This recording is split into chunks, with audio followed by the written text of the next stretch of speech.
Hey guys, what's up? I've just been out here in my garden preparing for the autumn season coming in. So I've just been clearing some plants out and I've been cutting back some marigolds just to provide some more space for me to put some brassicas in. And while I was out here, I thought I would shoot this little video and share some tips on just getting started. If this is your first season in the garden, this video will be for you. If you've already got your gardens established and know what you're doing, it's probably not. Okay, so I wanted to share my garden with you. All of my garden is made from recycled, repurposed materials. We never, we've never brought anything brand new except for my tunnel house and the down poles for the fence. So we built this garden 3 years ago. The fencing is made from, it is that, the wire mesh that you put in concrete to stop it from cracking. So that's what my fencing's made out of. And then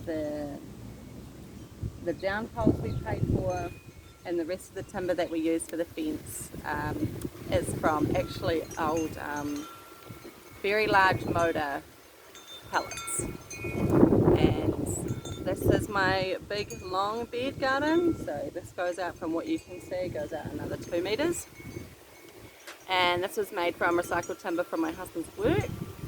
I also have my brick garden. So there's 2 tiers to this.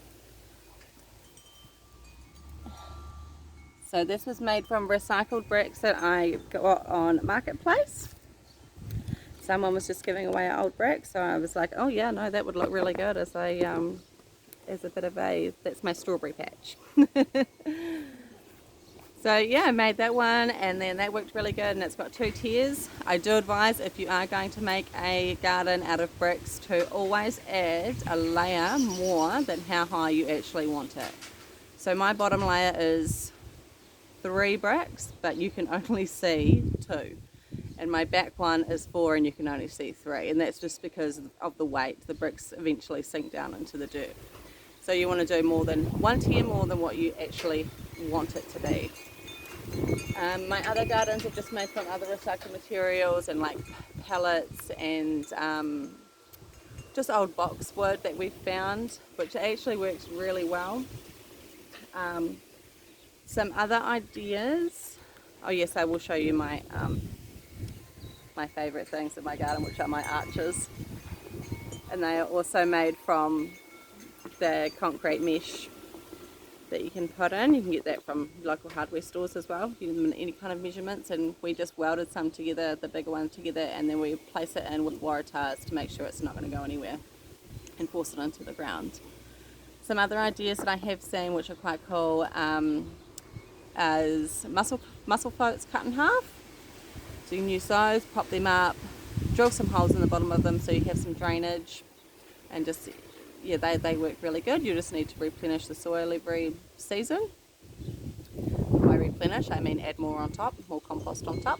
You don't have to fully take out all the soil.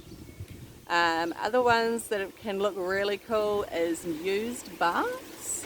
So you can pick those up from like your local recycling shop or secondhand stores. They look really cool. You can make them into a really cool feature by having things growing over, like overflowing the bath with plants. It looks really awesome. Other ones I have seen, and it's not so much a recycle thing, but you can do, like if you're growing in a small space, you can get those planters that hang on your fence. You can get quite big ones, which are quite cool. If you're going to plant in those, I would suggest only really planting things that have small root systems. So things like lettuce and spring onions, things like that, they have really small root systems, so they'll be fine in those ones. You know, you couldn't really plant tomatoes, or silver beet actually does. Silver beet has a really big root system, you know, like I'm talking really big, after it gets established after a while. So those are really good. You can do strawberries in those, are fine. So that's just some ideas on building your gardens, getting those started. I would think also about like what you're going to use to fill them. So in these, if you're building raised beds, these ones are a bit high, and then my first one that I had was quite high as well, so I put 1/3 of lawn clippings in the bottom of them just to fill it up, so I wasn't, using so much soil to fill it, and then eventually that stuff will just break down.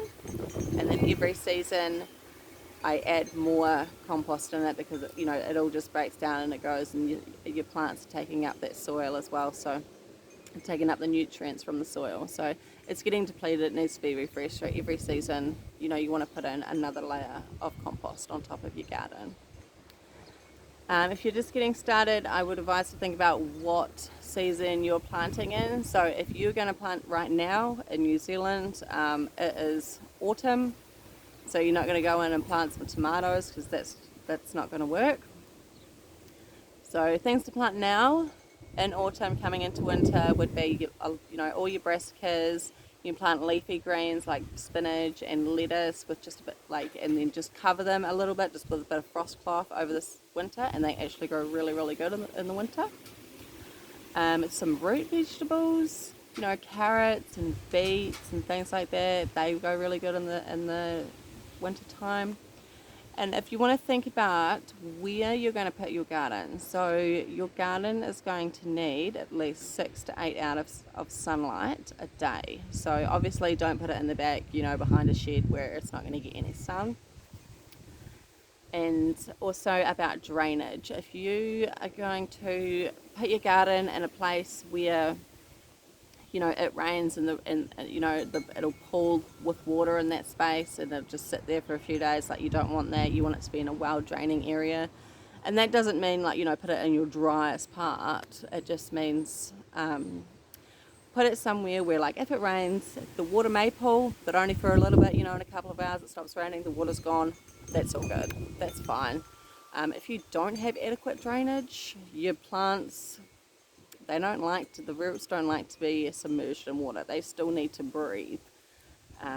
So you don't want to be putting them in somewhere where it's just going to be stagnant water over the winter, and they'll just get root rot and they will die, unfortunately. So yeah, those are my main tips for starting, and I guess the best one is to just get started. Thanks. See you later. Bye.